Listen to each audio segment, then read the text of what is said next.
Okay, I've got all the boning channels sewn together now and sewn onto the fabric, and now we're going to put right sides together and sew the A top front to the B top back. Now, when you're going to sew this, remember that these long boning channels are the right side, so don't forget about that.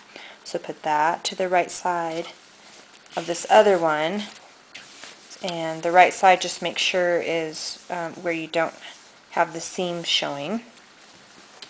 Now, when you match up these sides, you're going to notice that they do not fit exactly. You don't want corner to corner.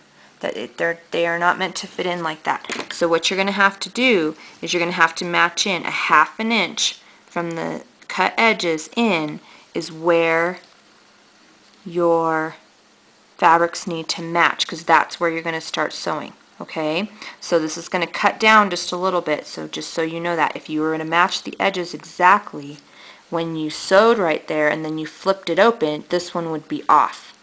So we don't want that. So 1/2 inch in is where your fabrics need to match up at to start sewing.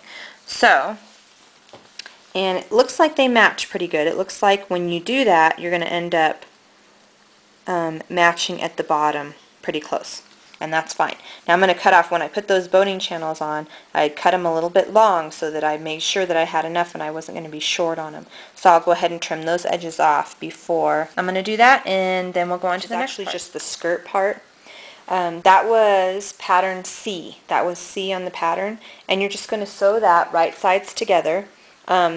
Each of the edges should be a selvage, since we measured selvage to fold to selvage when we cut C, and we ran them this way. So you shouldn't have to finish any of the edges. They'll just go together in a 1/2 inch seam allowance. Now, they're quite obviously the flounce needs to be pleated or gathered to fit the top part here. I'm just going to gather because pleats take too much math, and I'm not a big pleat person. I'll just gather it up and it's underneath anyway.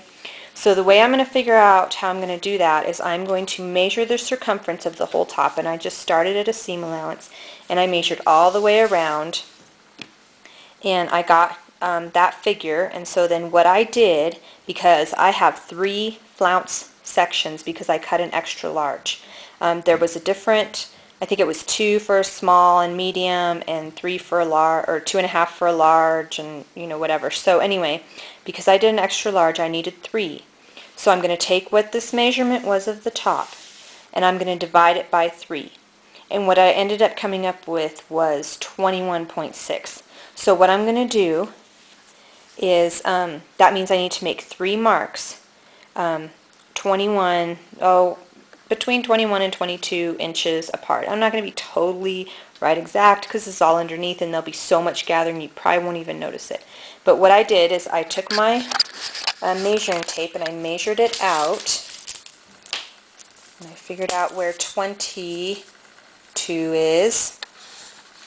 Okay, and then what I did is I held it across the front, and I figured that I needed to be about 1 inch in from each seam allowance so that the front would not have a seam right down the middle.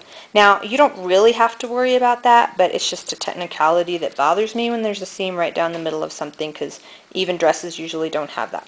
So I just measured this out, and I marked there and there, and then what I did is I measured around, and then my last mark ended up being, because I have 3 flounces, my last mark ended up being right here in the middle of the seam in the back. So what I'm going to do is I'm going to run a gathering stitch around my flounce material, and then I'm just going to gather it up and match each seam on the flounce to my marks on my top. Okay, I'll do that and then we'll move on to the next part. Okay, I have attached the flounce to the top part of my bustle. Make sure that when you're going by and you're on the part where you're going by these boning channels, make sure you don't catch them into your stitch. So just kind of be careful when you're going past them and make sure you don't catch them in when you're attaching the flounce. Now the step before this, when you're before you add the flounce, the instructions say to go ahead and finish the hem if you want. I wouldn't recommend doing that. I think I would wait until it's actually on a body, so there's so many variables there. But I mean, you can go ahead and finish the bottom so that it doesn't ravel and stuff while you're still working with it and the rest of the pattern and construction. So I just ran a serge around mine, but you can always just, if you don't have a serger, you could just fold it towards the wrong side, 1/4 of an inch or 3/8 of an inch if you need a little more fabric to work with. And then you can just run a stitch real close to this fold here. And then it'll quit unraveling on you, and then you can just fold up the rest of the hem later when you have it on a body and you're ready to fit. Okay, the only other thing I did, it's time for the waistband now. I went ahead and gathered the front part of the top. So here's the back where your boning channels are, the top. See the black? There's the back, and then these two front panels. Leave the back. Don't gather that. Just the two front little panels to where you had this placket kind of thing put in. Now make sure that you don't go all the way to the edge with your gather, because you're going to have a little bit there in case they have to overlap or something, and any kind of hooks or eyes or any kind of issue like that. So I'd go maybe 1/2 inch in and stop my gather there. So I went ahead and gathered those up, and now we're going to attach this to the waistband. Now this pattern calls for the waistband to be cut to size, and then the actual small, medium, large, extra large is based upon the hip size. Now I made an extra large only because we're doing this for a show and we want it to be kind of over the top, and so we want the bustle part to be really big. Actually, she was probably only in a large.